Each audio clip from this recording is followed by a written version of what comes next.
दोस्तों, हर एक इच्छाधारी नागिन के पास उसकी नागमणि जरूर होती है। कहते हैं जब स्वाति नक्षत्र की पहली बारिश होती है तो उसकी पहली बूंद कोबरा सांप के मुंह में अगर चली जाए तो वह सांप अपने मुंह से नागमणि उत्पन्न करता है। जब एक सांप नागमणि पा लेता है तो उसमें कई सारी शक्तियाँ आ जाती हैं, जैसे कि नाग का मनुष्य रूप धारण करना, मनचाही जगह पर पलक झपकते ही पहुंच जाना, अपना आकार कितना भी बड़ा कर देना और कितना भी छोटा कर लेना। ये सभी शक्तियाँ उसके पास आ जाती हैं। कहते हैं नागमणि की रोशनी बहुत ही ज़्यादा तेज होती है कि इसका प्रकाश कई किलोमीटर दूर से भी देखा जा सकता है। परंतु दोस्तों, एक इच्छाधारी नागिन अपने नागमणि को हमेशा लोगों की नज़रों से छुपा कर रखती है, परंतु जब भी कोई उसकी नागमणि उससे छीन ले तो नागिन का गुस्सा सातवें आसमान में होता है। ऐसी ही एक सच्ची घटना आज हम आपको बताने वाले हैं, जो कि बिहार के दरभंगा के एक ऐसे गांव में घटी जो कि जंगल के बिल्कुल करीब बसा हुआ है। इसी गांव में सौरभ और गोपाल नाम के दो व्यक्ति रहते थे। दोनों की काफ़ी अच्छी दोस्ती थी और दिन के समय दोनों अपने बकरियों को चराने के लिए जंगल साथ जाया करते थे।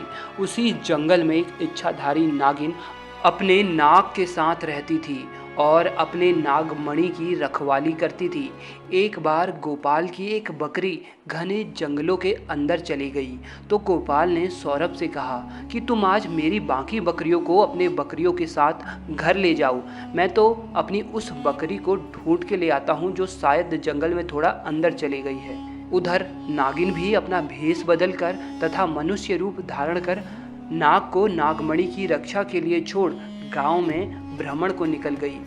जब गोपाल अपनी बकरियों को ढूंढता हुआ उस जगह पहुंचा जहां एक पेड़ के नीचे बने बिल से तेज रोशनी आ रही थी, उसे लगा कि कोई कीमती हीरा या फिर आभूषण उसके नीचे हो सकता है। तो उसने उस पेड़ की ही एक टहनी को तोड़ा और एक बड़ा सा डंडा बना लिया और उस बिल को जोर जोर से मारकर तोड़ने लगा। उस बिल को तोड़ते समय गोपाल बहुत तेजी से डंडे का वार कर रहा था, जिसमें से दो चोट नाग के बिल के अंदर मौजूद नाग को भी लग गई और नाग ने उसी समय अपना दम तोड़ दिया। जब गोपाल ने मरे हुए नाग को देखा और उसके पास तेज चमकती मणि को देखा तो वो समझ गया कि वो चमकती चीज नागमणि ही है। उसने पहले नाग को डंडे से हिलाया और यह सुनिश्चित किया कि नाग मर गया है या जिंदा है।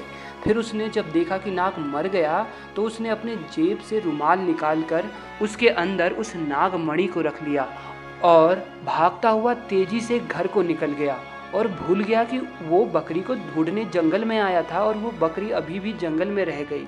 इधर जब नागिन वापस अपने बिल की तरफ लौटी तो जैसे ही उसने नागमणि गायब पाई और अपने नाग को मरा हुआ देखा तो वह गुस्से में आग बबूला हो गई। उसने अपनी शक्ति से नाग की आंख में देखा और जान लिया कि ये हरकत किसकी है। गोपाल ने बहुत बड़ी गलती कर दी थी कि उसने नाग के शरीर को वैसे ही उस जंगल में छोड़ दिया था। अगर वह नाग के शरीर को उसी समय जला देता तो शायद नागिन को गोपाल के बारे में पता ही नहीं चलता। उधर गोपाल बहुत खुश था क्योंकि उसे दुनिया की सबसे शक्तिशाली चीज़ नागमणि जो मिल चुकी थी। गोपाल जब घर पहुंचा तो सबसे पहले उसने नागमणि अपने हाथ में पकड़ी और यह इच्छा जताई कि उसकी खोई हुई बकरी उसे मिल जाए। दोस्तों, चमत्कार हुआ कि अगले ही पल वह बकरी उनके घर के दरवाजे पर थी। गोपाल ये सब देखकर बहुत खुश हो गया। उसने नागमणि की सहायता से अपने घर को ही बदल दिया और अब वह गांव का सबसे अमीर इंसान बन चुका था और वह केवल और केवल नागमणि की मदद से। उधर नागिन अपने नाग का बदला गोपाल से लेने के लिए बेकरार थी, परंतु वह विवश थी क्योंकि गोपाल के पास नागमणि थी और वह तब तक गोपाल को नुकसान नहीं पहुंचा सकती थी जब तक उसके आसपास वो नागमणि हो। दोस्तों, कहते हैं कि इच्छाधारी नागिन बगैर नागमणि के भी कोई भी रूप धारण कर सकती है। अपनी इसी शक्ति का फायदा उठाकर नागिन ने एक सुंदर कन्या का रूप धारण किया और गोपाल किसी काम से दूसरे गांव जा रहा था तो उसके बीच रास्ते में बैठ गई और रोने लगी। जब गोपाल ने देखा एक बहुत ही सुंदर स्त्री रो रही है तो वह तुरंत बैलगाड़ी से नीचे उतरा और पूछा कि आप रो क्यों रही हो।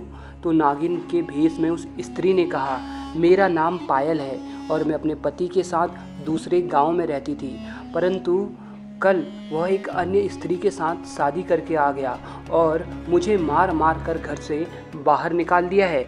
मैं बेसहारा हूँ, लाचार हूँ। गोपाल को उस स्त्री पर तरस आ गया और उसकी सुंदरता से गोपाल बहुत आकर्षित भी हुआ। वह उसे अपने साथ घर ले आया। धीरे धीरे नागिन और गोपाल में दोस्ती शुरू हो गई और दोस्ती इतनी गहरी होती चली गई कि गोपाल को पता ही नहीं चला कि कब वह उस स्त्री से प्यार में फंस चुका था। एक दिन गोपाल और पायल यानी वो नागिन दोनों घूमने के लिए गए और एक जगह एकांत पाकर पायल ने गोपाल से पूछा, तुम्हारे गले में ये चमकती सी चीज़ क्या है। तो गोपाल बोला, कुछ नहीं, एक साधारण सा आभूषण है, मुझे बहुत अच्छा लगा इसलिए मैं इसे गले में पहनता हूँ। दोस्तों, ये वही आभूषण था जो नागमणि के नाम से पुकारा जाता है। तब पायल बोली, क्या तुम कुछ समय के लिए मुझे ये दिखा सकते हो, क्योंकि मुझे इसकी चमक बहुत भाती है। मैं देखना चाहती हूँ कि आखिर मेरे गले पर ये कैसा लगता है। इस पर गोपाल चिल्लाते हुए बोला, नहीं, मैं तुम्हें ये नहीं दे सकता हूँ, इसके बदले तुम कुछ भी मांग लो, मैं तुम्हें दे दूँगा। इस पर पायल एकदम से गुस्सा होकर बोली, गोपाल, तुम तो कहते हो कि तुम मुझे अपने जान से भी अधिक प्यार करते हो और मैंने बस एक तुम्हारे गले की यह माला क्या मांगी। इस तुच्छ सी चीज़ के लिए तुम मुझे मना कर रहे हो और मुझ पर गुस्सा कर रहे हो। रहने दो, मैं जानती हूँ कि तुम्हारे लिए मैं ज़्यादा मायने नहीं रखती। परंतु गोपाल ने फिर न चाहते हुए भी अपनी वह माला निकाली और पायल को देते हुए बोला, ठीक है, कुछ समय के लिए तुम इसे पहन सकती हो, परंतु ध्यान से। पायल के हाथ में जैसे ही वो नागमणि आई, पायल का रूप एकदम से बदलने लगा। केवल एक पल में ही पायल एक सुंदर कन्या से एक भयानक कन्या के रूप में परिवर्तित हो गई। उसका चेहरा बिल्कुल नाग सा हो गया और उसने कई बार गोपाल को डसा और डस कर उसे मार डाला।